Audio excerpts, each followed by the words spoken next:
Ucrania acaba de desmontar el mito de la defensa aérea rusa otra vez. Eliminó otra importante instalación militar rusa, acabando con aproximadamente 100 soldados enemigos en el proceso. Es solo el último de una larga serie de ataques cada vez más devastadores, perfectamente planeados y ejecutados sin errores, demostrando el poder cada vez mayor de las fuerzas armadas ucranianas y las perspectivas cada vez más débiles de sus oponentes. Los detalles del ataque fueron compartidos el 21 de mayo por nada menos que el propio presidente ucraniano, Volodymyr Zelensky. Confirmó que el equipo Alfa de Fuerzas Especiales del Servicio de Seguridad de Ucrania, el SBU, realizó el ataque contra una sede del Servicio Federal de Seguridad ruso, FSB, supuestamente ubicada cerca de Genichesk, una ciudad portuaria en la región parcialmente ocupada de Jersón, al sur de Ucrania. Al mirar hacia el mar de Azov, Genichesk se encuentra en la flecha de Arabat, o lengua de arena de Arabat, una barra de arena que separa el mar del mar de Sivash, una serie de lagunas saladas, y se extiende hasta el este de Crimea. Allí, según informes, el FSB había establecido un puesto de mando bastante grande, y algunos analistas sugieren que reutilizaron algún tipo de hotel antiguo o complejo turístico. Sin importar su uso anterior, el área fue completamente tomada por el servicio secreto ruso, con 9 edificios principales. Cada uno de esos edificios fue atacado por los operadores de drones de Ucrania, que son líderes mundiales, y según se informa, algunos vehículos aéreos no tripulados, UAV, impactaron en los techos de las estructuras y otros volaron a través de las ventanas para hacer explotar los edificios desde dentro. Hubo varias explosiones a gran escala en el lugar y después un incendio masivo.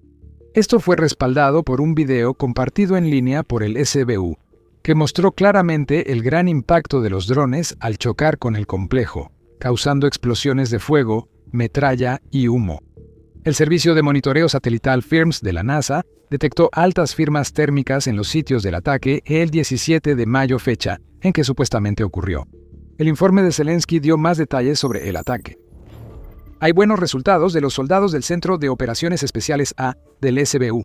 El cuartel general de los oficiales del FSB ruso fue alcanzado y un complejo antiaéreo Pantsir S-1 fue destruido en nuestro territorio temporalmente ocupado.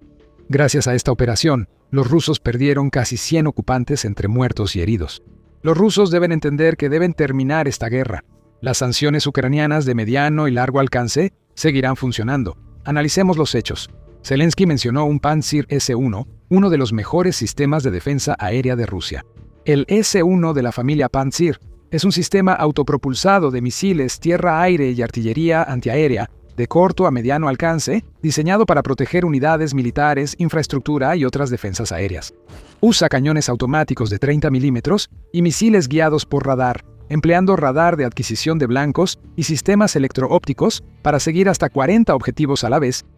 Puede enfrentar muchas amenazas a la vez, desde aviones y helicópteros hasta drones o municiones de precisión. En resumen, es un equipo de alta gama y los Pantsir se han usado mucho durante el conflicto. Rusia ha confiado en ellos para ayudar a contrarrestar los efectos de los enjambres de drones ucranianos y aviones que vuelan a baja altura. Por ejemplo, cada unidad vale hasta $20 millones, así que Ucrania destruyera una es un éxito para Kiev y una pérdida económica para el enemigo. Además está el costo humano del ataque. Se calcula que 100 soldados rusos murieron o resultaron heridos en un solo día. No hay confirmación externa sobre el número de bajas, pero los videos muestran la situación claramente. Las explosiones son tan grandes que es casi imposible que alguien en alguno de esos edificios haya logrado salir ileso. Aunque la estimación ucraniana sea algo alta, es probable que al menos haya habido decenas de bajas rusas. Pero quizá el elemento más incriminatorio de toda la historia es el hecho de que había un sistema de defensa aérea en esta zona, el Pantsir S-1, pero claramente no fue suficiente para proteger la instalación, ni siquiera para defenderse a sí mismo. Según los analistas, esos drones probablemente recorrieron alrededor de 200 kilómetros o 125 millas para llegar a su destino, o quizás incluso más, dependiendo de dónde fueron lanzados. Recorrieron todo ese trayecto, posiblemente atravesando otras defensas aéreas, incluido el Pantsir que destruyeron, pero no fueron derribados. Además, el tamaño del impacto sugiere que los drones llevaban ojivas más grandes de lo habitual. Durante mucho tiempo, cuando se trataba de planear y ejecutar ataques con drones, Ucrania a menudo se veía obligada a elegir entre alcance o potencia de fuego. Solo podía tener una u otra opción, enviar sus drones más lejos, pero con ojivas más pequeñas, o cargar más poder explosivo, pero teniendo que enfocarse en objetivos más cercanos a su territorio. Sin embargo, por lo que sabemos sobre este ataque, parece que el problema de esta disyuntiva finalmente se ha resuelto, ya que Ucrania parece estar lanzando ataques con drones más dañinos y devastadores contra objetivos que están a distancias significativas. Y esto no es solo un incidente aislado, es parte de una lista cada vez más larga de ejemplos de que Rusia es completamente incapaz de proteger adecuadamente sus lugares más importantes, incluso aquellos que están bastante lejos de las líneas del frente. De hecho, solo un par de días después del ataque en Jersón, durante la noche del 19 de mayo, Ucrania celebró otro ataque exitoso, esta vez en lo profundo de la región ocupada de Donetsk, en la ciudad de Zhytomyr. Allí, pilotos de drones de las fuerzas de sistemas no tripulados de Ucrania llevaron a cabo un ataque de precisión contra sus contrapartes rusas. Encontraron y destruyeron un centro de entrenamiento donde las Fuerzas Armadas rusas preparaban operadores de UAV para combate. Robert Brovdy, conocido como Magyar, es uno de los portavoces más destacados de las fuerzas de sistemas no tripulados y compartió detalles del ataque en Facebook. Reveló que la misión había sido nombrada Nieve para Ahmat, ya que Shizna se traduce como nevado en inglés. Magyar también explicó que se utilizaron 11 drones de ataque, cada uno armado con una ojiva de 100 kilogramos, es decir, 220 libras, y luego reveló el impacto del ataque. Atacamos una instalación de entrenamiento y producción, así como un punto de despliegue temporal del Regimiento Motorizado de Propósito Especial, Seva Ahmat, número 78, que lleva el nombre de A.A. Kadyrov, que opera como parte de la 42ª División del Ejército de Gusanos. El edificio principal de 2 pisos, con una superficie de 2.484 metros cuadrados, albergaba instalaciones para ensamblar UAV y ojivas, además de un piso donde se alojaba el personal. El almacén de municiones en el sótano dejó huella inolvidable en los gusanos presentes. Magyar añadió que en el ataque murieron unos 65 cadetes de las Fuerzas Especiales rusas y el jefe del centro, también doctor de la Academia Rusa de Servicios de Cohetes y Artillería, conocido como Buri. Este es justo el tipo de lugar que los rusos deberían poder proteger. Está en territorio ocupado, es una ubicación militar importante, y no debería haber sido tan difícil, para lo que se supone que es el segundo ejército más fuerte del mundo, establecer defensas aéreas adecuadas a su alrededor. De nuevo, los drones ucranianos volaron sin oposición y eliminaron su objetivo con impunidad. Y este tipo de cosas está ocurriendo con una regularidad cada vez mayor a medida que avanza la guerra.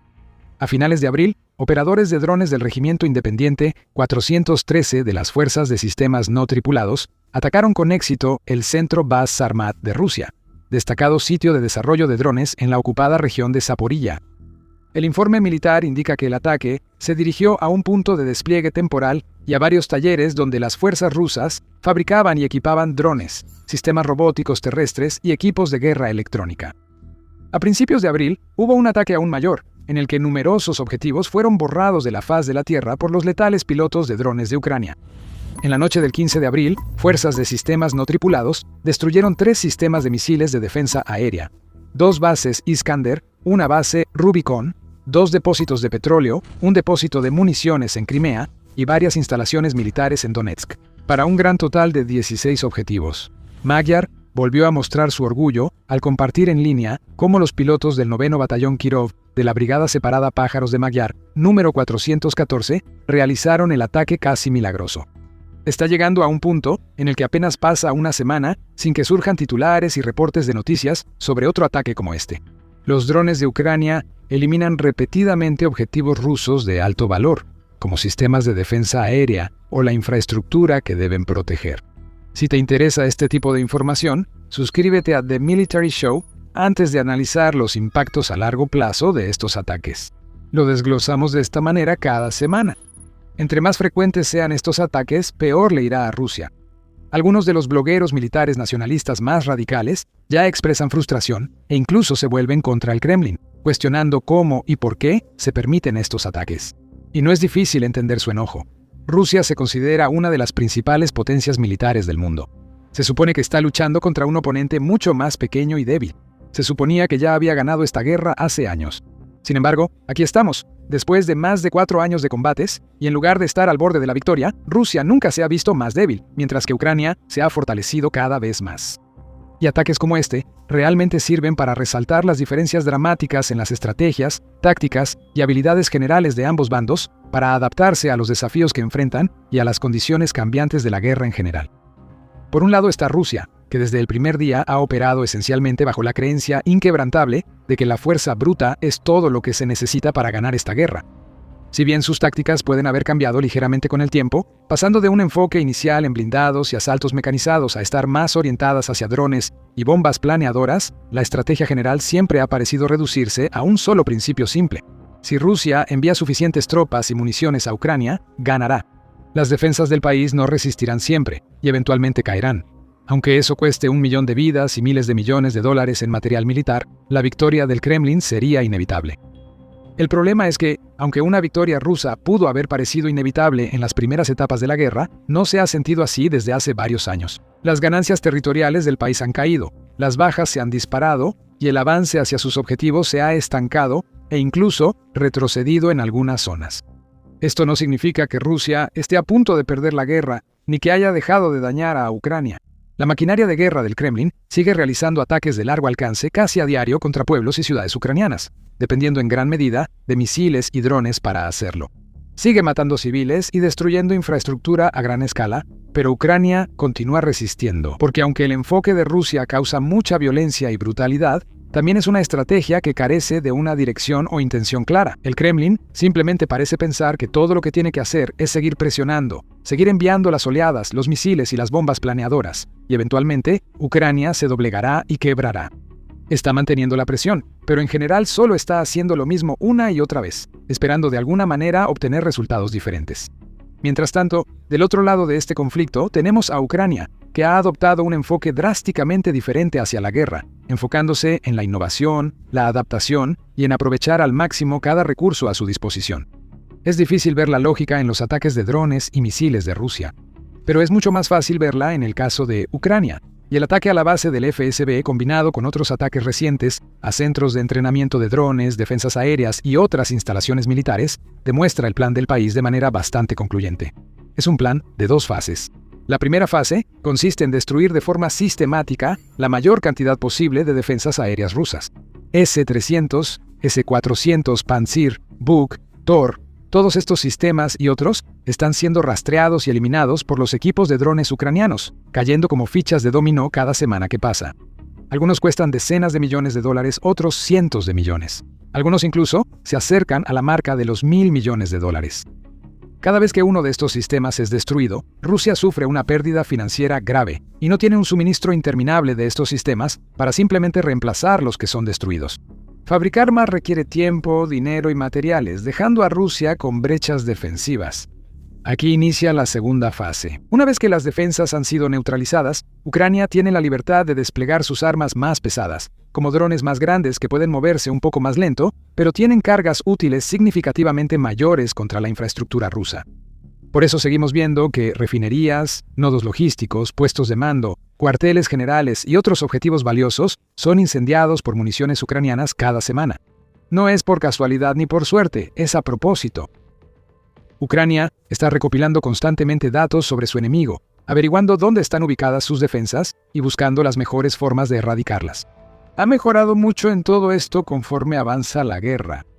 De hecho, si retrocedemos solo un par de años, este tipo de cosas simplemente no ocurrían con regularidad. Ucrania sí lanzaba ataques de largo alcance contra objetivos rusos de vez en cuando, pero sus ataques generalmente eran bastante esporádicos, a veces separados por varias semanas o meses. Antes no causaban tanto daño porque el país no tenía las armas sofisticadas ni la experiencia de hoy. Ahora las cosas son completamente diferentes. Más resistente y mejor equipada para enfrentar las condiciones del conflicto, Ucrania está causando estragos en su enemigo y apenas les da tiempo para recuperar el aliento entre cada ataque. De manera similar, hubo una época en esta guerra en la que los únicos rusos que realmente estaban en riesgo de morir por ataques de drones ucranianos eran aquellos que estaban en las líneas del frente o bastante cerca de ellas, porque los drones solo podían llegar hasta cierto punto antes de ser inevitablemente derribados. Ahora la historia cambió. Cada vez hay más reportes de drones ucranianos volando decenas o incluso cientos de millas dentro del territorio enemigo, entrando a regiones ocupadas o cruzando a Rusia, buscando y destruyendo tropas del Kremlin con facilidad. Nadie está a salvo, ningún lugar está a salvo. Todo esto es gracias al plan maestro de Ucrania, que simplemente busca hacer que esta guerra sea lo más difícil posible para Rusia de librar. El objetivo es anular las defensas enemigas, destruir activos clave y cortar las líneas de suministro que siguen abasteciendo al frente y alimentando la maquinaria de guerra del Kremlin. Y está funcionando muy bien. Mientras Rusia se debilita, Ucrania se fortalece. Mientras más defensa se elimina, más vías se abren para nuevos ataques. Al destruir infraestructura, Rusia debe invertir más tiempo y dinero en reparaciones. Mientras más cortas las líneas de suministro, más difícil es para las fuerzas del Kremlin en el frente sobrevivir y planear sus próximos movimientos. Está llegando a un punto en el que Ucrania podría, en teoría, llevar a cabo ataques en profundidad contra objetivos de alto valor rusos casi a diario. Entre el 1 y el 21 de mayo, las fuerzas de sistemas no tripulados de Ucrania reportaron haber destruido 20 sistemas de defensa aérea. Eso es básicamente uno por día. Esto simplemente no es sostenible desde la perspectiva rusa. ¿Cómo puede el país esperar ganar una guerra cuando ni siquiera puede defender su propia infraestructura a muchos kilómetros del frente? ¿Cómo puede esperar una victoria inevitable si sus defensas caen como moscas? La respuesta es que no puede. Rusia está perdiendo. Sufre golpe tras golpe y sus líderes militares no encuentran solución a sus problemas. Se ven obligados a dosificar sus defensas aéreas restantes, reubicando los sistemas en los lugares más importantes mientras dejan otros completamente expuestos. La evidencia de esto es posiblemente más visible en Crimea, donde los blogueros militares rusos se han estado quejando de que el Kremlin parece haber abandonado cualquier idea de intentar defender adecuadamente el territorio que ocupó ilegalmente en 2014. Un bloguero llamado Maxim Kalashnikov afirma: la ruta terrestre a Crimea se parece cada vez más a las carreteras afganas en los años 80. Los restos de vehículos destruidos están esparcidos a lo largo de los costados de la carretera. El enemigo está interrumpiendo el suministro con drones. Otro bloguero dijo que parece haber un esfuerzo sistemático para cortar el corredor logístico terrestre a Crimea, mientras que Romanov señala: es obvio que el número y la frecuencia de estos ataques pronto aumentarán. Pero esto no es evidente para el Ministerio de Defensa ni el Estado Mayor de las Fuerzas Armadas de Rusia. En la ruta no hay puestos de vigilancia aérea, así que nadie contrarrestará a los equipos de drones. Agrega que no hay nadie en la zona para mantener a salvo a los civiles. No hay grupos móviles de observación ni redes de protección instaladas para proteger contra futuros ataques de drones. De nuevo, esto no es normal. En el pasado, en zonas que son importantes por razones logísticas o cercanas a las líneas del frente, Rusia al menos podía desplegar una cantidad considerable de defensas. Por ejemplo, contaba con redes, medidas antidrones, inhibidores de guerra electrónica y equipos móviles de drones, entre otros. Ahora ya no hay nada de eso, no porque a Rusia no le importe o no quiera defender los territorios tomados. Simplemente es porque Ucrania está haciendo un trabajo tan sobresaliente al atacar los lugares correctos en los momentos adecuados que hace casi imposible que su enemigo organice cualquier tipo de defensa seria. Con una cantidad cada vez más limitada de recursos y activos con los que trabajar y un número creciente de ataques cayendo sobre su infraestructura y defensas, las perspectivas de Rusia nunca se habían visto tan sombrías. Aprende más sobre el catastrófico colapso del país en este video. Si quieres otro ejemplo de cómo Ucrania supera en astucia y estrategia a su oponente, mira este video, donde hackers de élite de Kiev atraen a rusos desprevenidos a trampas mortales de las que no pueden escapar. Suscríbete a The Military Show para más información, análisis y noticias militares globales. Gracias como siempre por vernos.